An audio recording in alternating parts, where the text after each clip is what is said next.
guys, Mez here, and this is episode 1 of the Weapon Mastery series. This first episode we're going to be going over the Scar H sniper variant in Battlefield 4.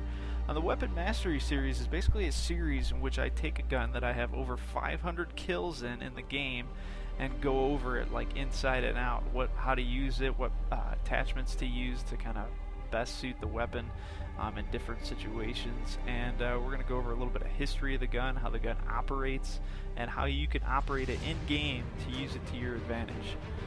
Now, some info on this gun: the FN Scar Mark 20 Sniper Support Rifle, which is what it's called in real life, is kind of the latest offspring of the Special Forces Combat Assault Rifles, the Scar family, developed for U.S. Special Operations Command by the famous Belgian small arms making company FN Herstal.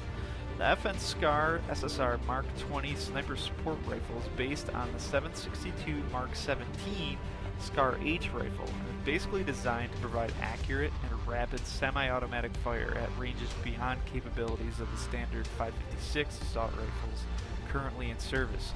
It can be used as a DMR or as a weapon for a second member, like a spotter of a conventional sniper team, where the first member is armed with a long-range and precise but relatively slow-firing weapon. So this goes good if you're in like kind of a sniper team. You're working with somebody with a bolt action who's shooting at extremely long ranges, and you have like a rangefinder to kind of help them out with shooting their weapon. Manufacturer claims that the Mark 20 will deliver sub-MOA ranges at ranges of up to 1,000 yards, which is around 910 meters, assuming that proper sniper-grade ammunition is used. So MOA is basically, in sniper terms, means minute of angle, and is a unit of measurement that snipers use in school to measure accuracy. The greater the distance the sniper is shooting from, the lower the accuracy, as natural forces like wind resistance work on the bullet while it travels through the air. MOA measures the accuracy of the shot, taking the distance it was fired from into consideration. The basic formula is around an inch at 100 yards, or, like for practical purposes, 1 inch at 100 yards. For every 100 yards of bullet travels, you add 1 inch of inaccuracy. The Mark 20 is already cleared for fielding by US SOCOM. It is interesting to note that the Mark 20 rifle appears to be kind of in direct competition with the Mark 11 Mod 1 and the M110 semi-automatic sniper rifles currently fielded by the US military. But the Mark 20 is my personal favorite. Gas operated, semi-automatic weapon.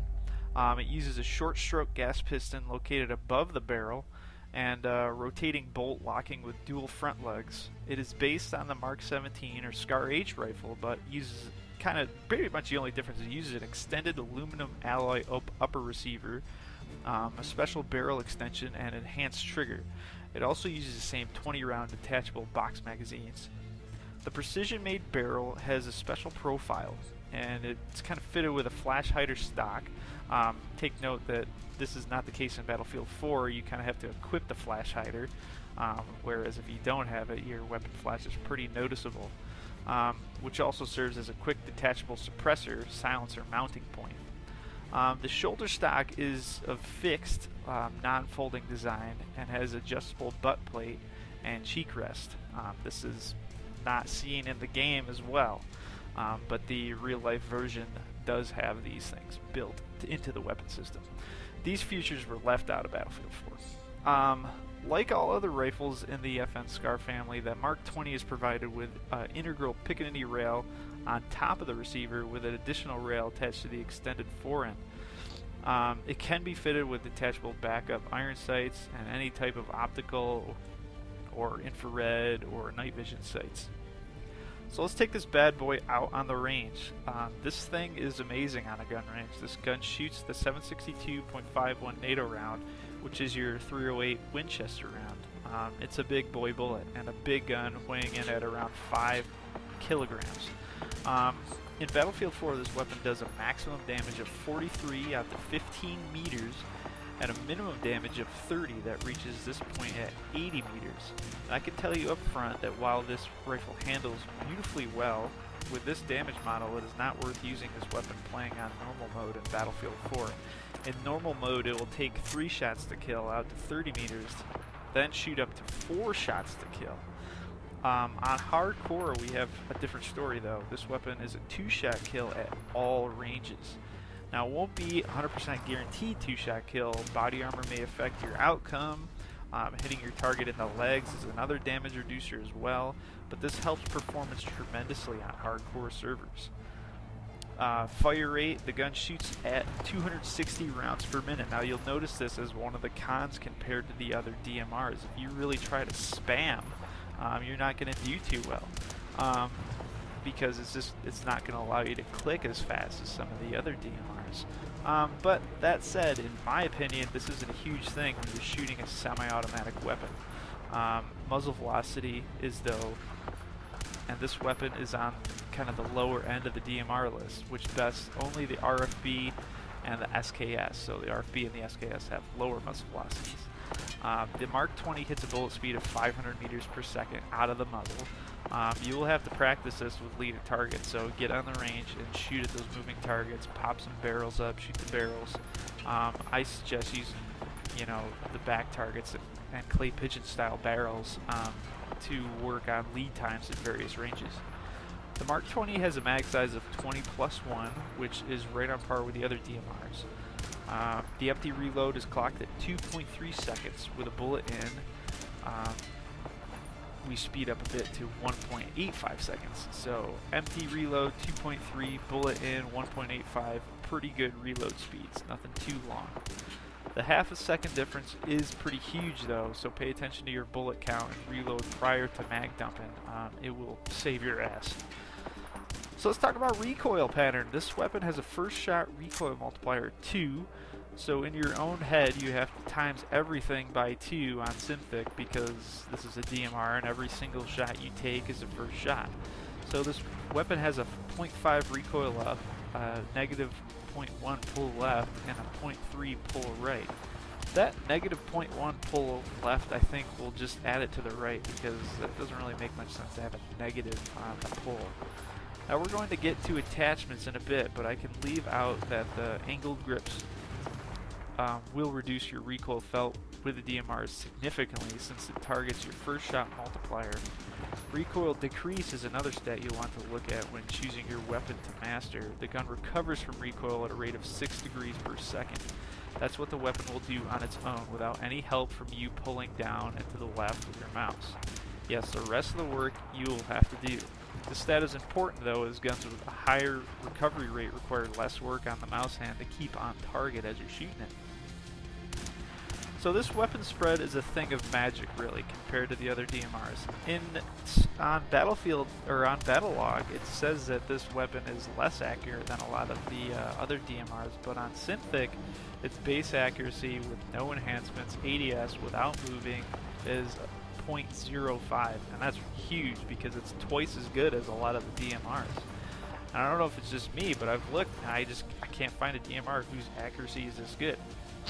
So huge stats with DMRs is the spread increase per shot. So saying if you were to spam the weapon as fast as it can shoot, how long before you wouldn't be able to hit, the broadside of a barn. This weapon's base spread increases 0.4. So if you do the math of 0.05, which is your starting initial standstill accuracy, and you add plus 0.4, that would equate this gun to doing a 2-round pop, then recover, then 2-round pop, maybe 3-round burst at very close range, then recover while standing still to be most effective. Let's talk attachments though. The potato stubby grip has an effect on spread increase. It lowers it. So with the stubby it does a 0.34 increase per shot. Pair this with a heavy barrel which brings your spread to 0.025, and if you do the math you can easily knock off a 3-round burst up to 30 meters. That third shot has a spread of 705, and that can work. It's not a guaranteed shot, but it can work. So let's just take this in perspective. The P90, which is a submachine gun, has an accuracy of 0.5 ADS, whether it's moving or stand still. And let's compare it to this. I mean, if you're going to try to hit a shot at long range with the P90, you got to think of those ranges of what can you actually hit, even if you're on, like, say, semi-auto. What are the chances of you hitting? So the third shot going up to a spread of 0.705 is really going to kind of lower your chances of making that shot work. But that said, if you want to try to play this gun on normal mode, you got to be able to knock 3 shots off fast, and in order to do that, you almost have to spam. When I have the element of surprise, I seem to do really well in normal mode because I can let the gun recover every shot. I can give it that extra 100 milliseconds to recover, and the spread will go back to its base spread of 0.05 and be spot on accurate. So let's talk about the best attachments then. What works the best? The stubby heavy barrel might take the cake if you can tame the recoil and you plan on making really long range shots. But if you're struggling to stay on target in order to kill fast, it may be best to take the angled grip and maybe even the suppressor or flash hider to help with the recoil. Or not flash hider, let's talk about, the muzzle brake. That actually will work too. Personally, I believe that recoil is easy to control. But right now I'm taking the flash hider and the ergo grip actually, because the ergo grip helps with moving ADS. So because I use this DMR in close quarters, it's good to have a moving ADS accuracy, and this gun has a 1.0 base accuracy if you're going to move and aim down sight and shoot, which is pretty shit. So if you want to take this gun and stop and pop all the time, I suggest using like the potato grip or the angled grip, and that'll be just fine. But if you plan on using this gun while moving, the only choice really is to take the ergo, and that's what I take. I also take the laser sight on it, the green laser sight, and I have my mouse set so the laser sight will turn off when I ADS. That way I'm not giving my position off when I am ADSing.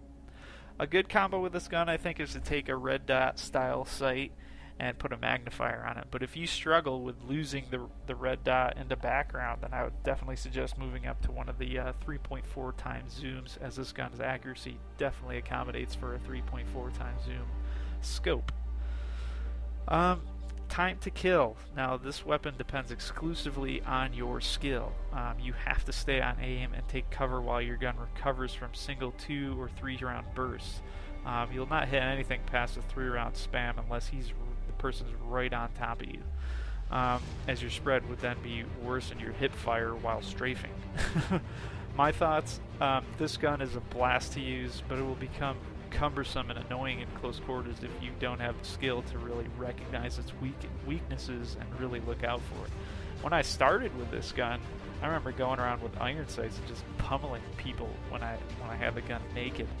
And then just trying to figure out the best attachments after that was really quite the struggle. But then once you figure it out and then you practice it, this gun is very, very rewarding in hardcore. That said, again, if you try to take a DMR, I feel any DMR into normal, you're going to get pummeled. I really don't even care what map it is and what kind of skill you got. It is really difficult to do any good work in normal mode with a DMR. It's very, very tough.